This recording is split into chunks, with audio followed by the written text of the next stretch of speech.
Heart breaking news. ఏంటనంటే America దేశంలో Charlie Kirk అనేటువంటి ఒక గొప్ప యాక్టివిస్ట్, ఒక మోటివేషనల్ స్పీకర్, ఒక క్రిస్టియన్ ఎపాలజిస్ట్, ఇంకో మాటలో చెప్పాలంటే బైబిల్ గ్రంథాన్ని చాలా అద్భుత రీతిగా బోధించినటువంటి ఎవాంజలిస్ట్.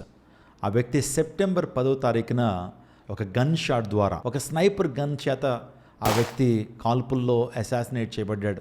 చాలా విచారకరమైన సంఘటన. One of the most influential conservative voices among Gen Z and millennials. Turning point US అనేటువంటి ఆ కాన్సెప్ట్ ద్వారా అనేక మంది దగ్గరికి వెళ్ళి గొప్ప క్యాంపెయిన్స్ చేసినటువంటి వాడు.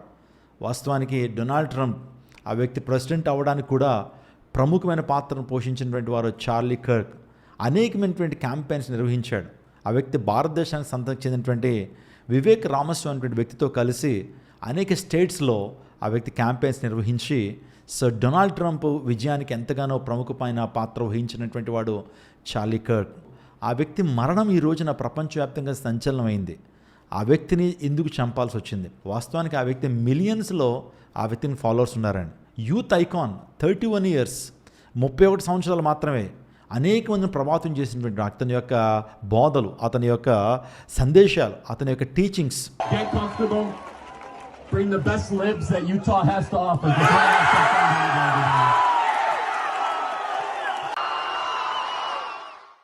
అతని టాక్స్ చూస్తున్నప్పుడు చాలా ఇన్స్పైరింగ్గా ఉంది. సత్యాన్ని సత్యంగా చెప్పేటువంటి వాడు, సత్యాన్ని నిర్మోహమాటంగా ఆయన చెప్పడంలో ఏనాడు కూడా కాంప్రమైజ్ అవ్వలేదు.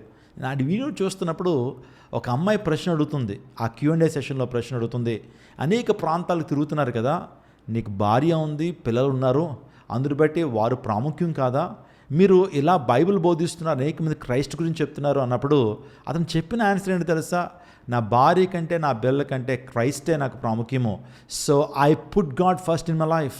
నా జీవితంలో యేసు ప్రభు వారే ప్రాముఖ్యం అని చెప్పినప్పుడు ఆశ్చర్యపోయానండి. వాస్తవానికి చాలామంది ఉన్నప్పుడు కూడా చాలామంది ఈ విధంగా కన్ఫెస్ చేయరు. ఫ్యామిలీ దగ్గరికి వచ్చినప్పుడు ఫ్యామిలీ టైం ఇవ్వాలని అంటారు, కానీ ఈ వ్యక్తి అంత ధైర్యంగా చెప్పినప్పుడు నిజంగా ఆశ్చర్యపోయాను.